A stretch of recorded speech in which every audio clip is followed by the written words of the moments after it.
Good morning market, bienvenue dans ce Good Morning Market, chers amis, du 14 janvier, j'espère que vous allez bien.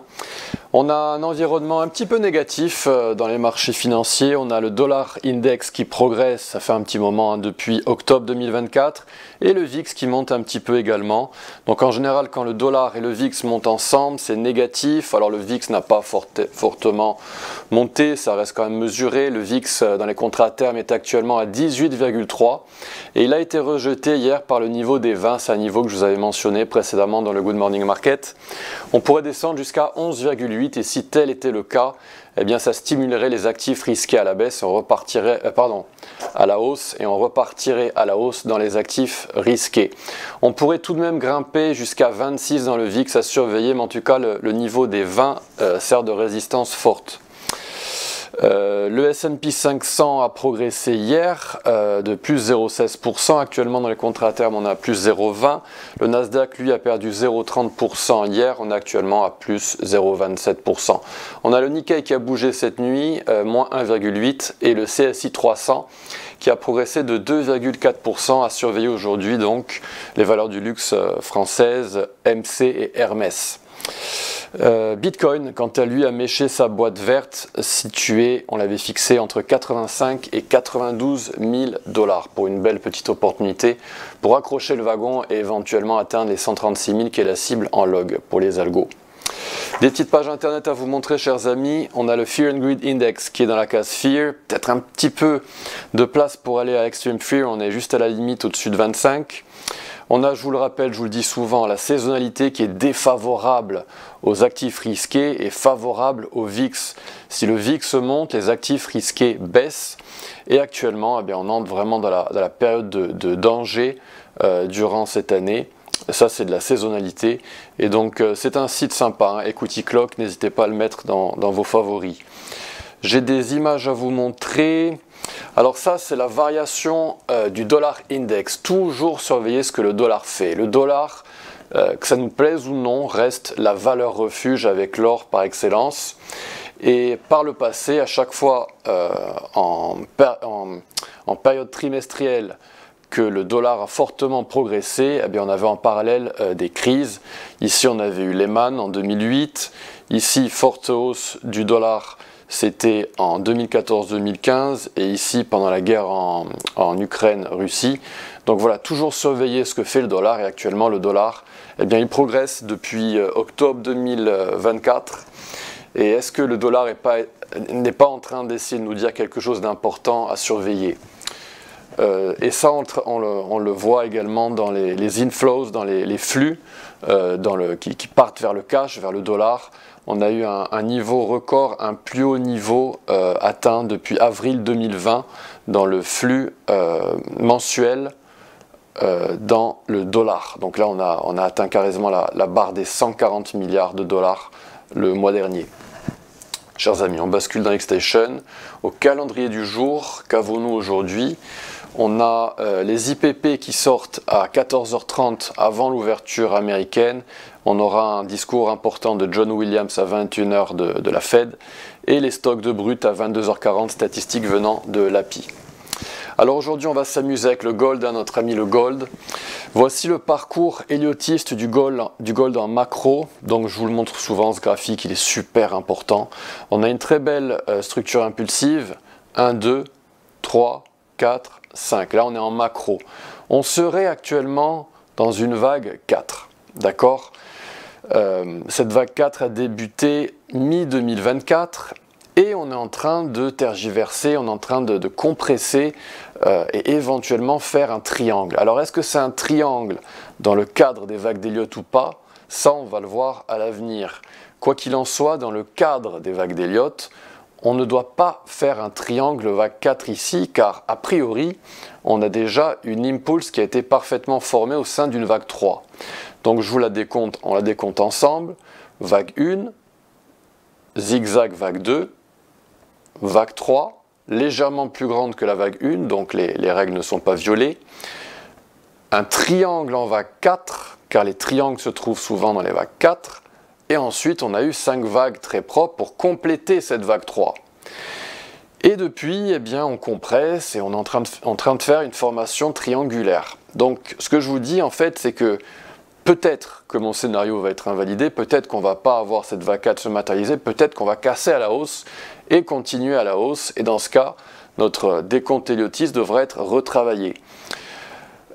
Donc voilà, c'est important. Peut-être qu'on est en train de faire un triangle ou pas, on le verra à l'avenir. A priori, les vagues d'Elliott nous suggèrent une vague 4 qui va durer beaucoup plus de temps et que ceci ne sera pas vraiment un triangle héliotiste. On va étudier le gold avec de la géométrie, avec Fibonacci comme on fait souvent.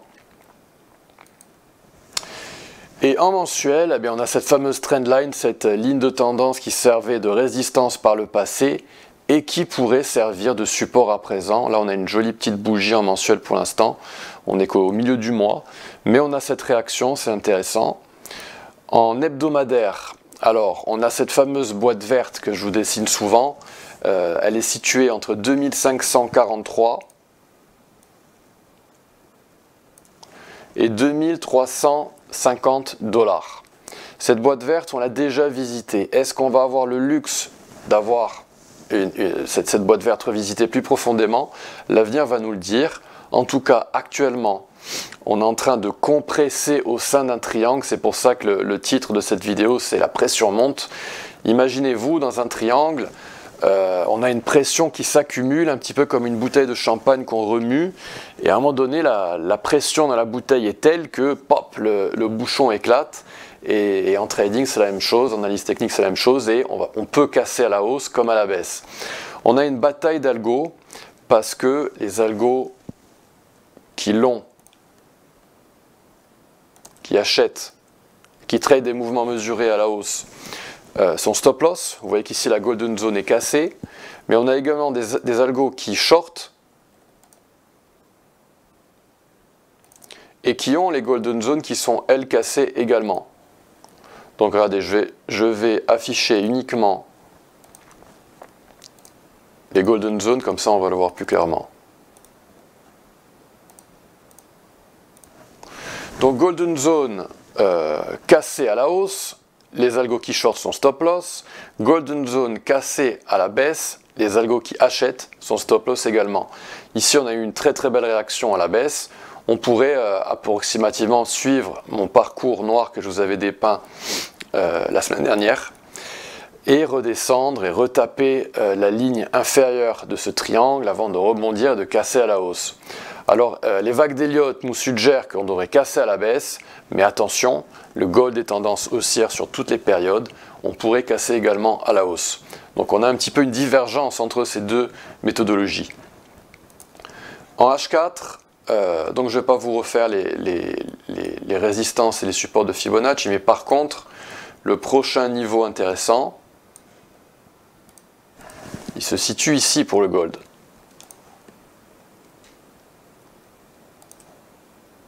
Donc je vais vous remettre les retracements de 50% qui sont clés et le retracement de 38%. Donc on a une zone, je vais parfaitement m'ancrer sur le plus bas avec la touche Shift. Voilà. Donc on a un prochain mouvement mesuré qui pourrait être tradé. Alors si vous ne savez pas ce qu'est un mouvement mesuré, je vous invite à regarder les vidéos éducatives que j'ai fait pour la Noël, notamment celle du 24 décembre et celle du 26 décembre, pour un mouvement mesuré haussier. Ici, on pourrait avoir un mouvement mesuré haussier et on pourrait avoir cette boîte verte située entre 2640 et 2627 être visitée et repousser les prix à la hausse, destination les 2725 et des cibles algo à plus long terme. On pourrait éventuellement uniquement se contenter du retracement des 38%, car il pourrait y avoir un petit peu de FOMO, mais normalement, on doit visiter la Golden Zone située à 2627, normalement en théorie. Mais le marché, lui, vous le savez, il se fait ce qu'il veut et il est roi.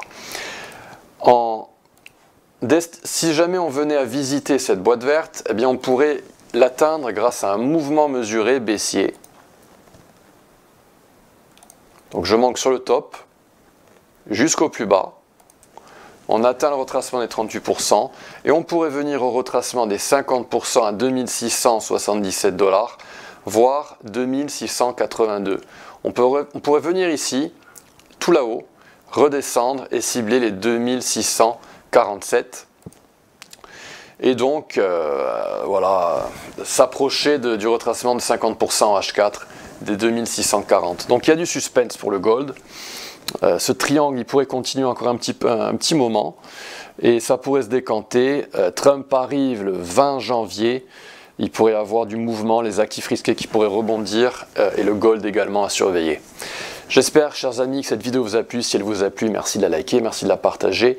N'hésitez pas à me poser des questions sur les réseaux sociaux. Vous pouvez me trouver très facilement sous le nom d'Antoine XTB. Je vous souhaite une très belle journée. Demain, on analysera les indices et Bitcoin. À bientôt, au revoir.